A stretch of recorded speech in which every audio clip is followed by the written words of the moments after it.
ज्यादा जल वो लोग बैठे हैं जो कि रिजेक्टेड लोग हैं, इधर असेंबली में बैठे हैं, वो कहते हैं कि हम वहां बताए आप इधर जो है ना हारी हुई लोग तुमने रोना रो लिया जितना तुमने अपना नैरेटिव उठा लिया। आवाम ने 8 फरवरी में आपके इस नैरेटिव को जमीन बोझ कर दिया है।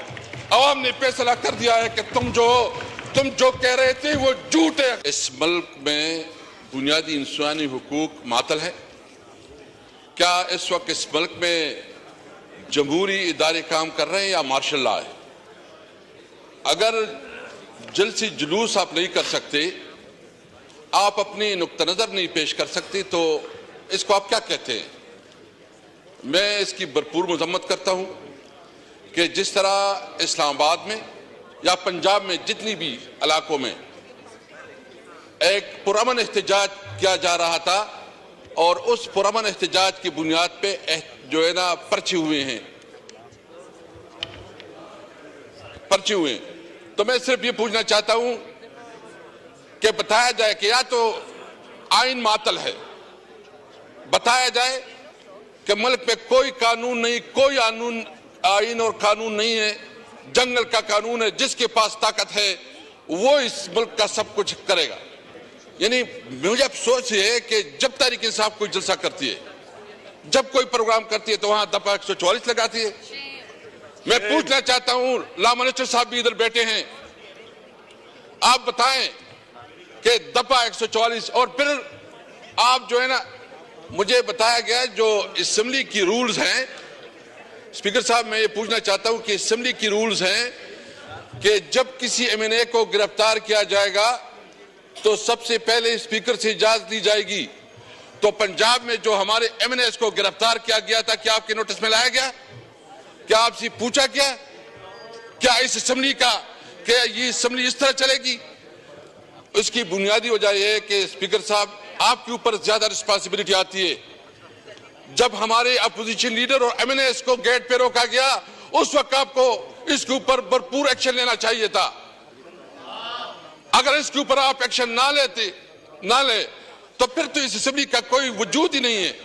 ये असेंबली तो मुझे तो अभी लग रहा है कि असेंबली इस तरह लग रही है कि 85 की जो से पहले जो मजलिस शूरा थी उससे भी कमजोर हो गई है। दफा 144 जो है ना जवाज बना के हमें जो है जलसे जुलूस नहीं करने दिया जा रहा। सिंध में हमने जलसा करना चाहा कि हम सिंध में जलसा करना चाहते हैं। बिलावल भुट्टो साहब तो माशाल्लाह बड़ी बड़ी तकरीरें करते हैं, बड़ा अपने आप को जमहूरी लीडर कहते हैं, लेकिन हमारा एक जलसा उससे बर्दाश्त नहीं हो रहा। भाई हम कौन सा इलीगल काम कर रहे हैं, हम कौन सा गैर कानूनी काम कर रहे हैं? हम तो पब्लिक तक अपना नुक्ता नजर पहुंचाना चाहते हैं। पीपल पार्टी जलसे करे सिंध में, कराची में कोई मसला नहीं, सिंध में जलसे करे कोई मसला नहीं, तरीके साहब जलसे करे तो उसके ऊपर दफा 144 इजाजत नहीं देती। क्या हम इस मुल्क की शहरी नहीं है? क्या हमारा ये हक नहीं है? क्या आइन और कानून हमें ये हक नहीं देता कि हम अपने मुल्क में अपनी बात लोगों तक पहुंचा सके?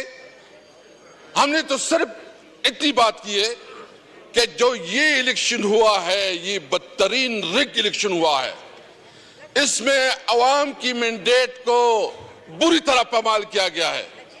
जब इतनी बड़ी और चुने, मैं पूछना चाहता हूं कराची के जितने एमएनए हैं उससे पूछे, अपने घर वालों से पूछे कि क्या ये एमएनए से ये रिजेक्टेड लोग हैं पंजाब जो कराची से बैठे हैं, जो इस्लामाबाद से बैठे हैं, ज्यादा जल वो लोग बैठे हैं जो कि रिजेक्टेड लोग हैं, इधर असेंबली में बैठे हैं, वो कहते हैं कि हम वहां बताए आप इधर जो है ना हारी हुई लोग हिम्मत करे।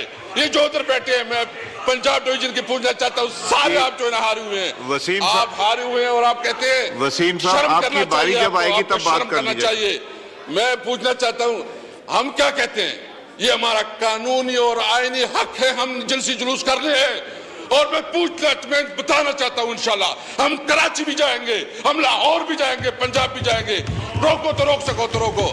देखिए ये मुल्क ये मुल्क ने चलना है, कानून और आइन के मुताबिक चलना है। अगर आप कानून और आइन को जो है ना सबूताश करेंगे तो आपको इसकी इजाजत नहीं देंगे, हमें पता है। और दूसरी बात, जो इस वक्त आप सबसे बड़ा जुल्म कर रहे हैं कि हमें जलसी भी नहीं करने दे रहे, دفعہ 144 لگا رہے ہیں, ہمارے اوپر پرچے کٹ رہے ہیں. اس نے کیا جی جرم ہے کہ اس نے اسلام آباد میں جلسہ کیا؟ اسپیکر صاحب, میں آپ نے پروٹیکٹ کرنا, یہ کیا یہ ہمارا چیئرمین ہے, ایک لیگل بیک گراؤنڈ سے تعلق رکھ رہے ہیں. تو ایک تو ہم یہ چاہ رہے ہیں کہ اگر ہمیں اس طرح ہمارے ساتھ رویہ رکھا گیا تو یہ اسمبلی نہیں چلے گی.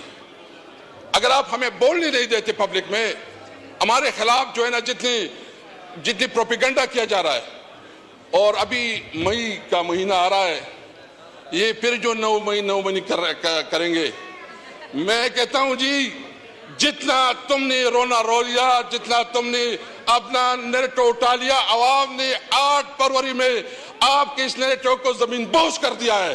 عوام نے فیصلہ کر دیا ہے کہ تم جو کہہ رہے تھے وہ جھوٹ ہے.